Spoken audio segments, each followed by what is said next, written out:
dipersembahkan oleh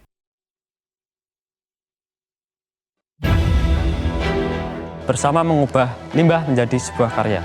Saya selalu soal itu. Inspirational. Itu adalah panggilan. Memulai usaha dari saya SMA hingga sekarang. You have the base to be an entrepreneur. Apa yang mau di-offer? Kalau ini bisa kita lewang, Coach. Buat anak saya. Animasi Indonesia Makin berjaya. Kayak bule. Dan lebih muda dari aslinya.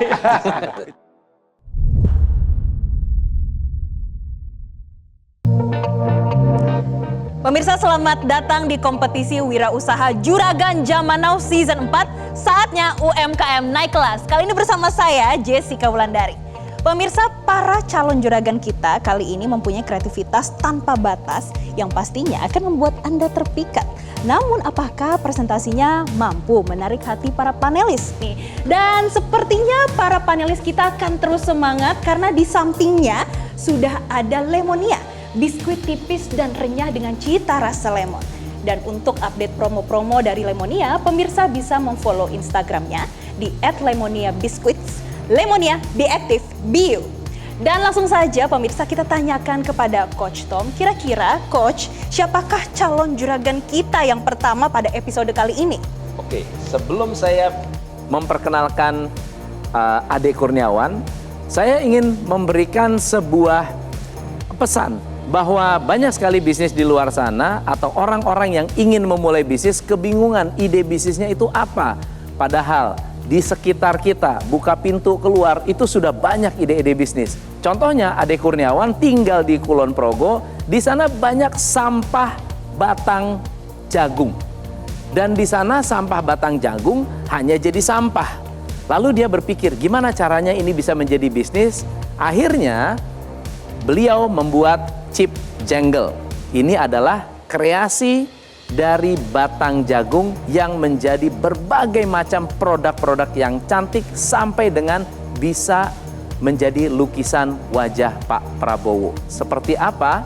Mari kita lihat chip jangle.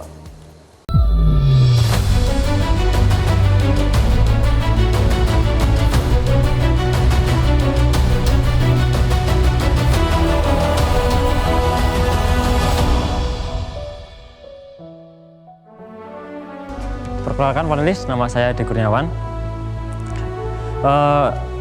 Ketika kita melihat limbah, kita melihat peluang. Setiap potongan kecil memiliki cerita baru untuk diciptakan. Jangan pernah meremehkan apa yang dianggap sederhana, karena dengan kreativitas dapat mengubah sesuatu yang sederhana menjadi luar biasa. Mohon izin panelis, saya ingin memberitahu apa sih limbah tongkol jagung itu. Limbah tongkol jagung ini adalah tempat di mana butiran-butiran jagung menempel.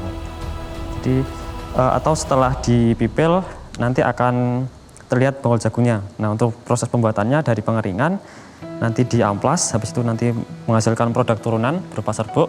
Ini dapat dijadikan pakan ternak, jadi sama sekali tidak menghasilkan limbah. Setelah itu kami ada potongan, ada 3 mode, bulat, ceset, dan juga ini potongan terbaru kami. Saya memiliki brand chip jangle dengan tagline mengolah sampah tanpa menghasilkan limbah. Awal memula bisnis saya dari kelas 2 SMA, namun terkendala dana, akhirnya saya berhenti dulu. Setelah itu saya mencoba untuk masuk kuliah dan alhamdulillah dapat beasiswa. Dan uang beasiswa tersebut saya gunakan untuk modal usaha saya, untuk membuat mesin rekayasa sendiri.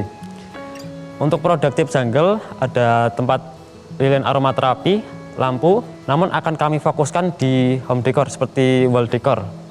Berikut laba rugi kami sadar ini masih jauh dari ekspektasi saya karena pendapatan saya belum sebanyak yang lain.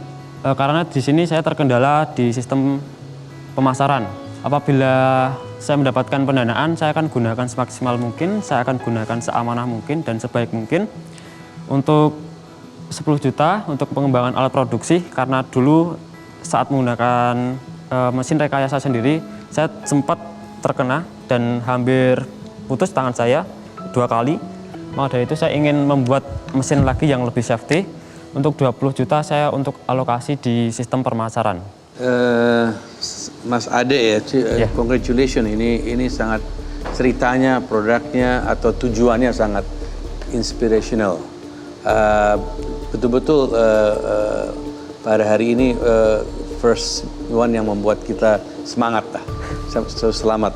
Saya kira dari saya sedikit aja, mungkin dari teman-teman yang ada, apa cukup 10 juta untuk alat produksi dan 20 untuk pemasaran.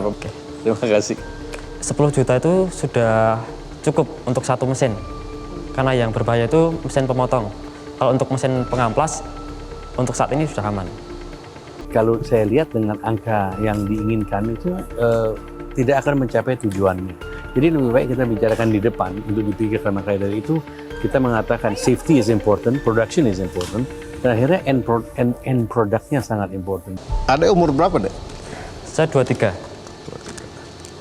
Ngomongin soal bisnis, karena di sini bisnis. Bisnis itu ada dua hal lah setidaknya. Kalau tidak ada market existing yang memang terlihat cukup besar ke depannya, kalau tidak, Adek mencari market problem. Ada masalah apa nih untuk bisa di-solve? Saya secara pribadi melihat Ade itu punya potensi sebagai seseorang entrepreneur yang luar biasa besar. Tapi to be honest, saya nggak ngelihat bisnisnya betul-betul bisa menjadi bisnis yang cukup besar di balik social impact-nya. Ya, jadi mungkin pahitnya saya ngomong, Dek, kamu akan jadi orang sukses luar biasa, tapi mungkin harus dipertimbangkan lagi apakah ini bisnis yang tepat untuk kamu jalankan. Ini saya ngomong angle yang sangat berbeda sekali karena saya ngelihat satu sosok yang sangat potensial sekali untuk bisa jadi seorang pebisnis yang besar. Tapi saya nggak yakin dengan produknya, to be honest.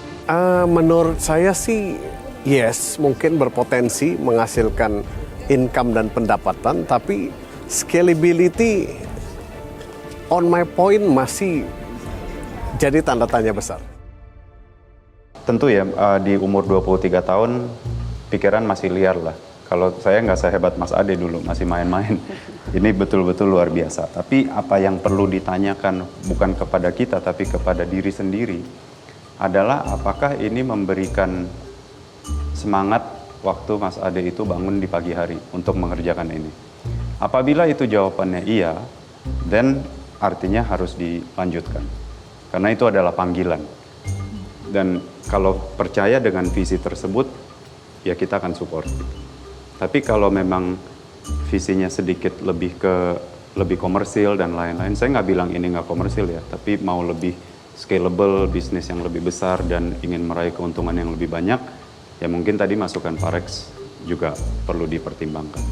Tidak usah dijawab, tapi untuk direnungkan aja gitu.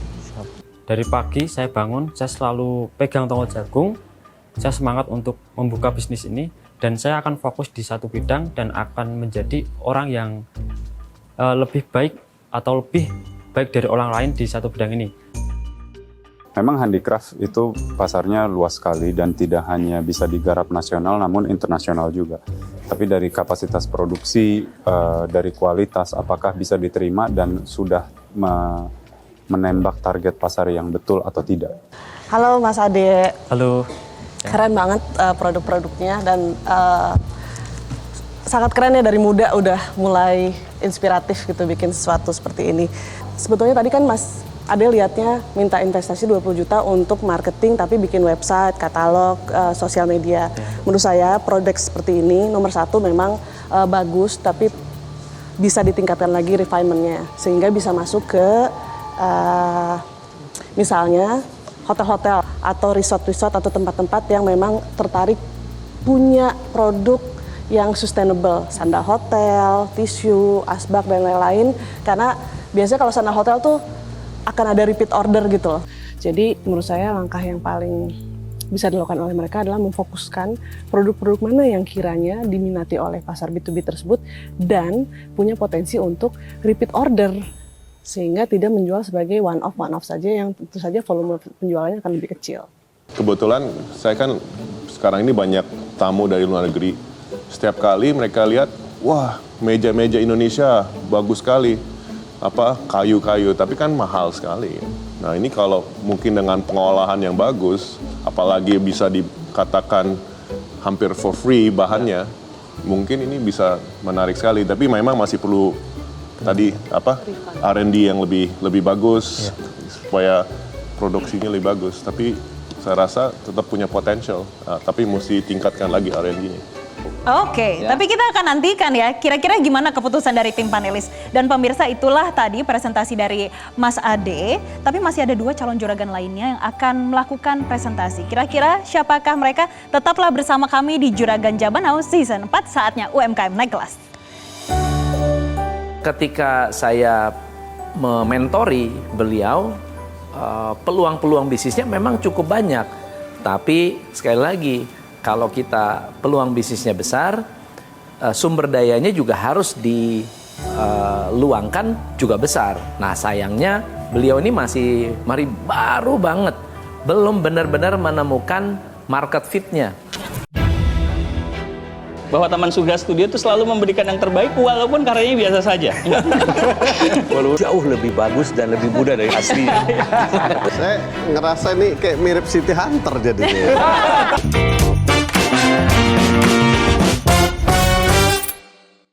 Dipersembahkan oleh,